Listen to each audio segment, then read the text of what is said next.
Hey everybody, this is Jon Acuff. It's been an amazing day at Northwestern. What a fun day. And we've gotten a few questions on Twitter, so I'd love to answer those right now.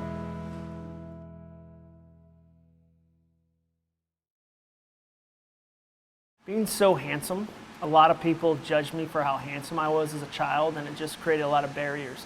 No, that probably wasn't my biggest challenge. I would say growing up, not knowing what I wanted to do. If you don't know where you're headed, all the hustle in the world just gets you in the wrong place faster. So that was one of my big challenges. And then also from a faith perspective, I really feel like I took the college years off and kind of said, hey God, I'll see you in my mid-20s. So I'd say not having a consistent walk of faith and really seeing how fun and wild and beautiful God was, that was probably the biggest challenges I faced.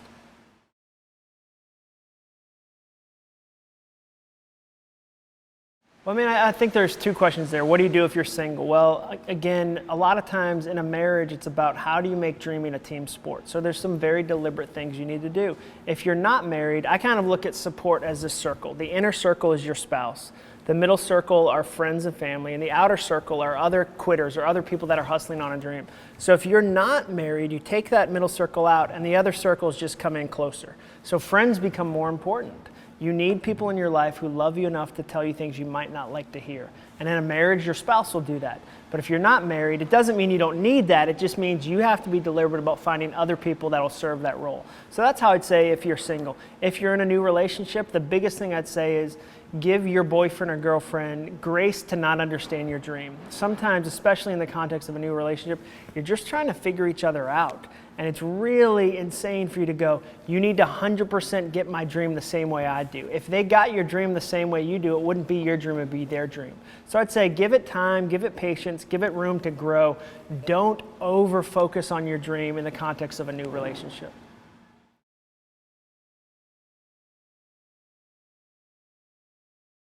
Initially, it was just a ripoff. I grew up in church. I always thought it was weird that we don't use our best creativity to celebrate who we believe is the creator of all creativity. So you see people go, got milk becomes got God, Adidas becomes add Jesus, Burger King becomes King of Kings. And we take these popular secular ideas or worldly ideas, put some God flavor on them and turn them into church ideas. So there was a satire site called Stuff White People Like. And I thought, what if I talk about this problem by committing this problem? And so the first post is stuff Christians like, ripping off popular secular culture. And I honestly thought I'd write it for a week and get bored. And then it just went viral beyond any degree of talent or coolness I possess. I think it's popular in that it's consistent. You know, it's 4 years in. I think it's popular because there's not a lot of people talking about faith this way. I'm certainly not the only one. I'm certainly not the first one. But there's just not a ton of humor conversation. I mean, very rarely have you heard somebody say, I'm not a Christian, but man, they're funny. So it's a niche. I mean, it's a niche. And so there's room for me and other people to have that conversation. I think that's part of why it's popular.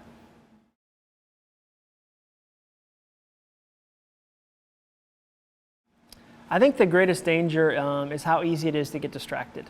I mean, they've done all these studies about how students are no longer able to read a whole page of copy because of how the internet has changed their brains. And so I think that it's a very distracted generation. I mean, the amount of content you digest, it's overwhelming. I mean, I don't think there's anybody that would say there's not enough online.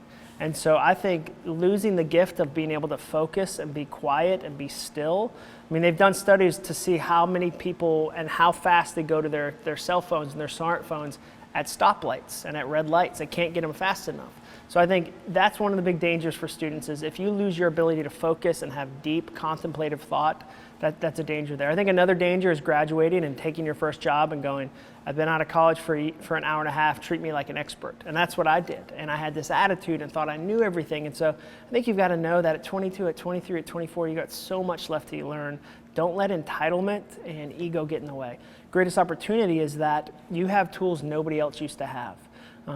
With the internet. And I think about a friend of mine. He started 2 apps in Indiana, and they were about Indianapolis because he knew people were going to come to the Super Bowl who didn't know that city. He knew tens of thousands of people were going to come, so he started Indy Eats and Indy Nightclubs, and he needed some PR for them, but he didn't have money for it. So he went to odesk.com, which is a site where you can farm out research projects for people in India to do. And so he said, I need 50 reporters who in the last month have written about these 3 topics, Indianapolis, the Super Bowl, and mobile technology. and I need their last 10 articles, their last 10 tweets, their last 10 Facebook posts, and it took one person 5 hours at $2 an hour to put this list together. So for $10, he got the hottest list he possibly could have had. And then he hired 3 college interns at $0 and said, okay, merge this list with this email template he wrote, which said, dear so-and-so, really liked your article on such and such, I'd love to tell you about my app. They sent it out. He got on the Huffington Post, CNN.com, the Associated Press picked it up. So for $10, he got a national media campaign, which is incredibly encouraging if you're a hustler. If you're not, though, if you're a traditional PR person, you just got lapped by a 22-year-old with a $10 bill. And so what's happening is that the internet's not done swallowing up whole industries. I mean, 10 years ago, people used to go to book a trip, you'd get in your car and drive to a travel agent and pay to look at an out-of-date brochure and pay a middleman. Now we're all travel agents. Expedia is your travel agent. You're a travel agent.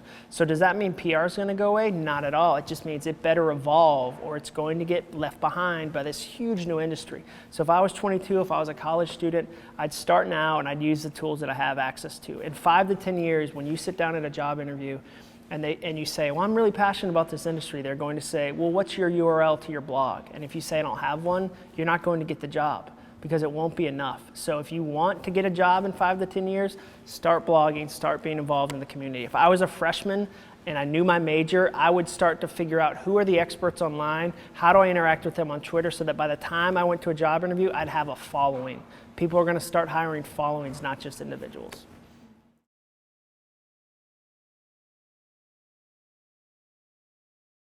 Well, I'd say start small.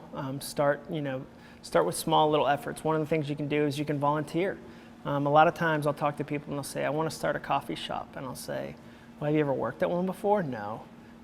Could you work at one? No, I don't want to do that. I just want to mortgage my house and my dream, drop out of college to own a coffee shop.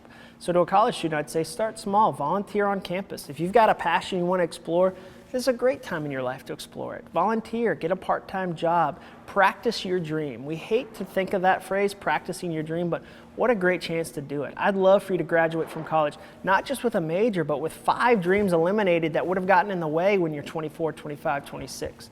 I mean, practice them now. So that's one of the things I'd say to start is figure out something you're interested in and then just go practice it. You're at a great place to do that. You're in a laboratory right now. Go blow some things up, experiment. Scientists don't fail, they experiment. As a college student, you have that opportunity.